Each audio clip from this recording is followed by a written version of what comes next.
Are you struggling with lower back pain, difficulty standing, or walking due to lumbar spinal stenosis? The MILD procedure, MILD stands for minimally invasive lumbar decompression, is a groundbreaking FDA-cleared solution designed to relieve your symptoms and restore your quality of life. This is Dr. Jeff Wasserman with Lake Point Orthopedics and Sports Medicine with offices throughout the Dallas Metroplex. I am a board-certified anesthesiologist and interventional pain medicine physician, and I would like to discuss lumbar spinal stenosis and the MILD procedure used to relieve spinal stenosis pain. For better understanding, let's begin by defining some of the medical terms relevant to the MILD procedure and spinal stenosis. Sciatica, also known as lumbar radiculopathy, is back pain due to spinal nerve compression that radiates into one or both buttocks and legs. It is often described as stabbing, shooting, or burning pain. It may be accompanied by numbness, tingling, or weakness within the legs. People who suffer from lumbar spinal stenosis often suffer from sciatica, especially with prolonged standing or walking. I've used the term spinal stenosis several times now, but what exactly is spinal stenosis? Spinal stenosis is defined as narrowing of channels or openings within the spine that leads to nerve compression and injury. Several components within the spine can cause stenosis and nerve compression, including disc herniations, bone spurs, enlargement of spinal facet joints, and thickening of ligaments. The ligamentum flavum, found in the back of the spinal canal. Neurogenic claudication is sciatica that increases with standing and walking caused by nerve compression within the spine. This is different than vascular claudication that causes leg pain due to decreased blood flow into the legs. A healthcare provider can distinguish between these two types of claudication by a detailed history and patient's description of the pain as well as physical findings on exam. For example, neurogenic claudication will classically occur when a person stands for any prolonged period of time or when they lean backwards. Back extension, which will worsen spinal stenosis from ligamentum thickening. So how is spinal stenosis diagnosed? Well, as we discussed previously, a healthcare provider should perform a thorough history and physical exam, and this will often provide important diagnostic clues. For confirmation, X-rays may be ordered. These may show bone spurs, arthritis, degenerative disc disease, and other findings often seen in patients suffering from spinal stenosis pain.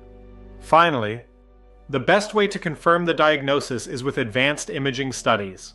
MRI scans are the most common and accurate way to complete this. But in some patients who cannot have MRI scans for one reason or another, CT scans or CT myelograms can be used as alternative methods. Treatments for lumbar spinal stenosis aim to alleviate pain, improve mobility, and enhance quality of life. The treatment approach depends on the severity of symptoms and the individual's overall health. Here are the common options. Medications are usually first-line treatments. Non-steroidal anti-inflammatory drugs like ibuprofen or naproxen to reduce inflammation and pain. Muscle relaxants to ease muscle spasms, and certain types of antidepressants like amitriptyline and Cymbalta may reduce chronic pain as well. Anticonvulsants such as gabapentin can address nerve damage pain. Then there's physical therapy with strengthening exercises, stretching, and posture training to improve support for the spine and enhance flexibility. A physical therapist or other healthcare provider may recommend assistive devices such as a cane or walker to improve stability and reduce strain. Lifestyle modifications such as weight management to decrease pressure on the spine. Chiropractic adjustments and traction therapy can be quite successful, and personally, I encourage them for many patients with stenosis pain.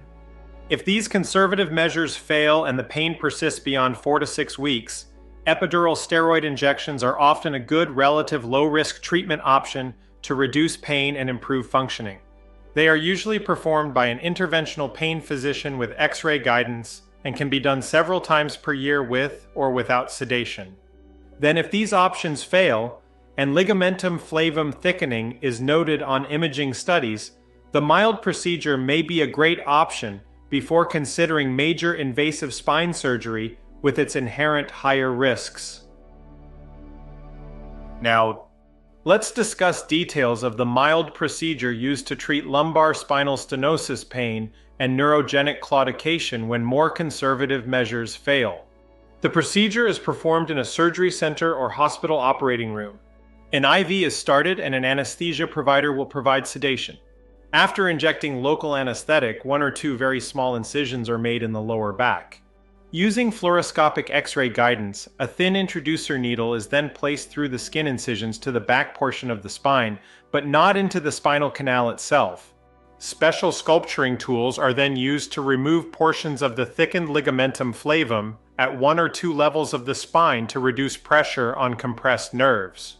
The introducer is then removed, and either steri-strips or single suture placed at the previous needle skin site.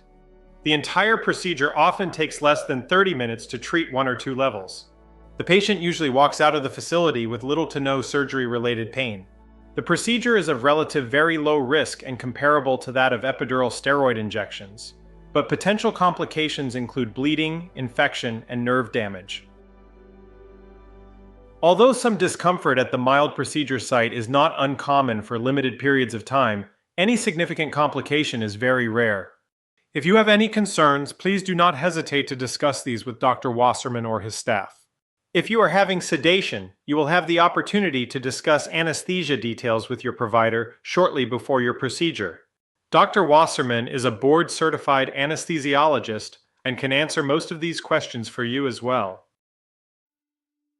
My preoperative instructions for patients undergoing the mild procedure include the following. The patient should have nothing to eat or drink after midnight before the procedure since they are receiving sedation. I ask patients to take blood pressure and pain medications with a sip of water the morning of the procedure. I ask patients to discuss blood thinners or anti-inflammatory medications with myself or staff, since each of these have their unique requirements for cessation and restarting before and after the procedure. Unfortunately, one size does not fit all when it comes to these medications. GLP-1 inhibitor medications like Ozempic cannot be injected for 1 week prior to the procedure due to delayed stomach emptying and anesthesia issues. I do ask that patients shower the morning before the procedure, and for further disinfection, a Hibiclin scrub is encouraged. Not surprisingly, preoperative instructions for the mild procedure will vary depending upon the patient, and different providers will have their own unique instructions. So please, if you are having the procedure, be sure to discuss your preoperative instructions in detail with your healthcare team. So what should you expect after the mild procedure? You may have some lower back soreness for a few days, but this should be relatively minor.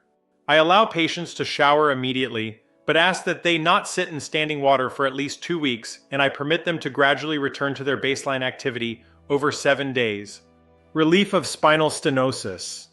Back pain, including sciatica and neurogenic claudication, sometimes occurs immediately after the procedure, but may take 1 to 2 weeks.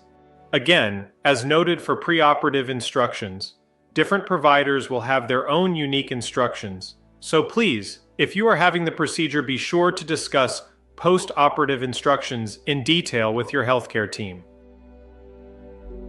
Thank you for listening. And if you would like to see if the mild procedure is right for you, please do not hesitate to email us at Lake Point Orthopedics and Sports Medicine. We can help you rediscover the joy of movement and get you back to living your life again.